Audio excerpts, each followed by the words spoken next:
sorry, it is use state. It's just but statements and use statements. That's why I can't find it what it is, because it's just those two. Okay.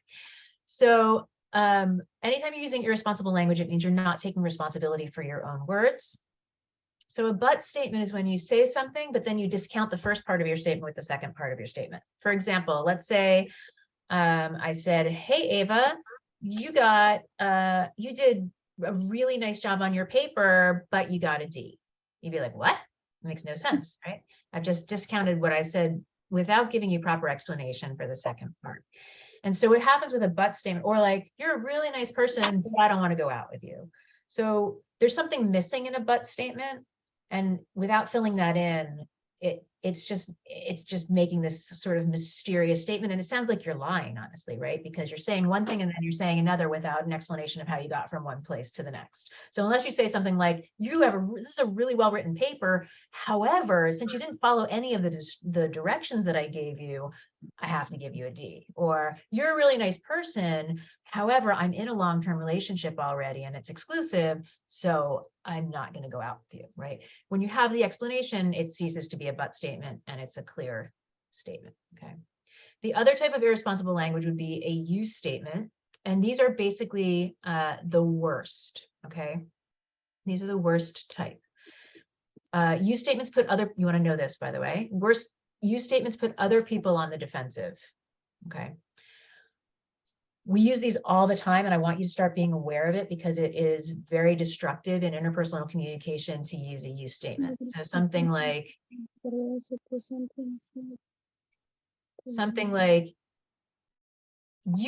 made this impossible, or you are so difficult.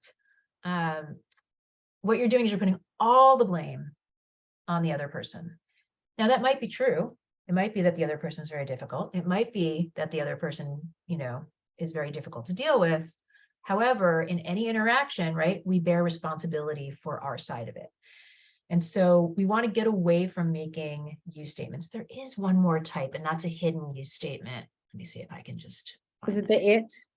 Yeah, thank you very much. I really appreciate that. The it statement. Okay, so it statements, you want to know this, it'll be on the exam, are also hidden use statements. Because in an it statement, you're basically you're not taking responsibility, but you're also kind of just putting it out in the air. So you might say something like, oh, Dr. Altman, it's so boring in this class. Well, what are you really saying? This class is boring. You're boring. You're a boring teacher, right? It's a hidden use statement. So anytime you say like, it's so boring in here, or like, it's so dumb that we have to do this, what you're really saying is you're dumb for making us do this, right? So it's not that well hidden. And so you want to, again, just avoid, it's better than a straight out use statement, but you want to try to avoid that and go to I statements. So let's talk about I statements. I'm going to share my screen again. Can I ask a question about use statements? Of course.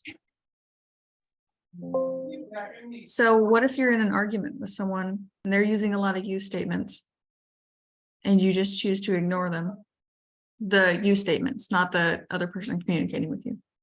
Yeah, we'll cover, so it's a really good question. So we'll cover some of this when we get to conflict, because this is sort of bigger than just use statements and I statements, right? It's really, how does that other person engage in conflict?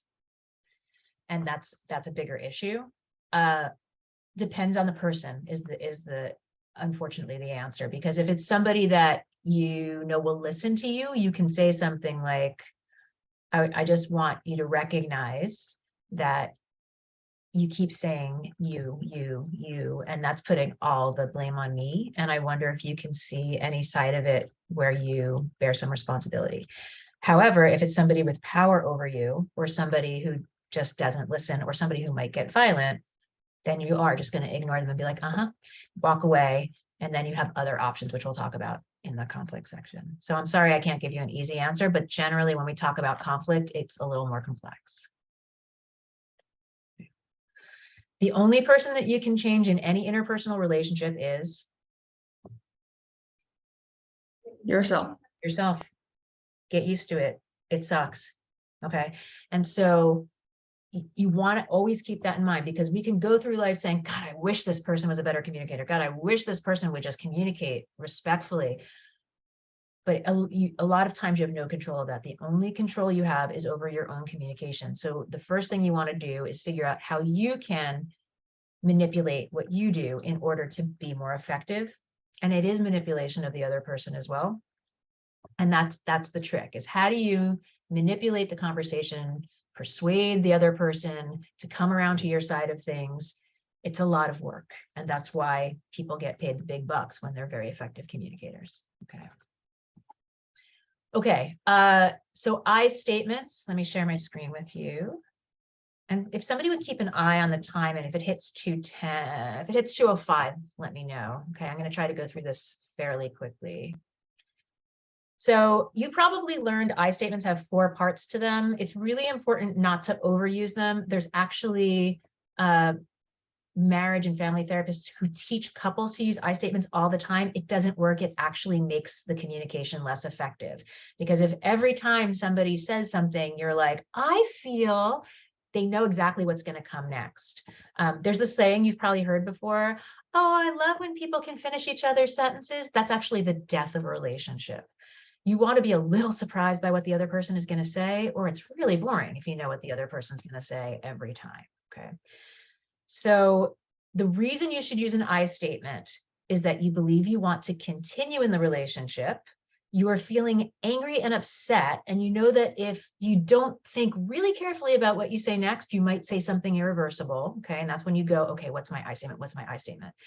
And you want to actually hear what the other person has to say. You want them to share their side of the story. Okay. So this is when you are going to use an I statement. So you're picking and choosing the time you're going to use it. You're not using it all the time. This is probably what you've been taught, is this 4-part I statement. The I feel statement, a description of the other person's behavior, your interpretation of the other person's behavior, and the consequences. And here's why this doesn't work. In America, people cannot even listen effectively for 2 minutes. If you do this, the person's going to tune out. So what I'm going to tell you to do is just focus on these first 2, the I feel statement and a description of the other person's behavior. And there's some important caveats here. The I feel statement has to be an emotion. I feel cheated is not an I feel statement. That's a hidden you statement, right? What you're really saying is you cheated on me.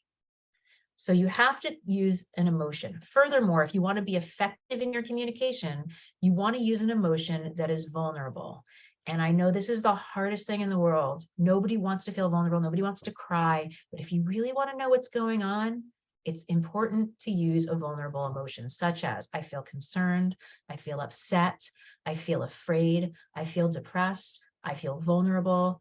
You can come up with your own list, and I believe that there's a list in this PowerPoint if you keep going. When you do the description of the other person's behavior, it is essential that you only use things that you have seen and heard with your own ears. Do not put in something you heard from somebody else, like gossip or hearsay, because that discounts the entire conversation. Okay. So I don't think we're going to have time for you guys to engage in this with each other. So let me just show you. This is what a traditional I statement would look like. Let's say I'm driving and I see my significant other hugging his ex-girlfriend. If I did all 4 parts, it would say, I feel hurt because I saw you hugging your ex-girlfriend. I think you might be having an affair with her, in which case I may have to kill you. Okay. So the I feel hurt, great. That is a great I feel statement with a vulnerable emotion. I saw you hugging your ex-girlfriend. That is good. You saw it with your own eyes. This last part is not necessary and actually makes it harder for the person to actually tell you what's going on, because now you say, I think you might be having an affair with this person. You're telling them your perception before you give them an opportunity to say what's going on. Okay. So you want to stop after the first 2. And I would actually tell you, you want to stop after the first sentence, because this is where you're going to be able to tell if the person's lying to you. And we're going to learn next week how to read what's called a micro expression. That's when somebody's lying and they give it away with their facial expression. Okay. So you do your first statement, I feel hurt, and then you wait. If the person loves you or likes you and you say, I feel hurt, or any other vulnerable emotion, their response should be, oh my gosh, what's going on? Why are you hurt? If they say, whatever, you're hurt again, I'm tired of this. Why are you going on, right? This is not a relationship that you probably want to engage in, or this is not the time to have this conversation. If they come back and say, oh, I'm so sorry you're hurt, what's going on? What's happened is now they've opened their heart and they've opened their arms. This is when you hit them with the description of what you saw. I saw you hugging your ex-girlfriend in front of Denny's in Emeryville when I was passing by this morning. Now you watch for the micro expression, which we're going to talk about next week. Because now they have to respond to you and they have to explain what you saw. So they might say, yeah, I hugged her and I like her and it's over. Fine. Now, you know, you get out, you throw their clothes out, you change the locks. That's it. But they might say, oh yeah, it's really sad. I hadn't seen her in a long time. And it turns out she has stage 4 cancer and she's probably got 6 months left. And so I was giving her a hug. Very different answer. Okay. And so the point is, if you are engaged in a relationship that you think might be long lasting, you want to give the other person the opportunity to share with you what's going on before you accuse them of something from your perception and your interpretation of their behavior. You always have the chance to doubt them and find evidence to the contrary. But it makes a huge difference whether you're putting out that attitude at the beginning or if you're waiting and hearing them out and coming to that conclusion.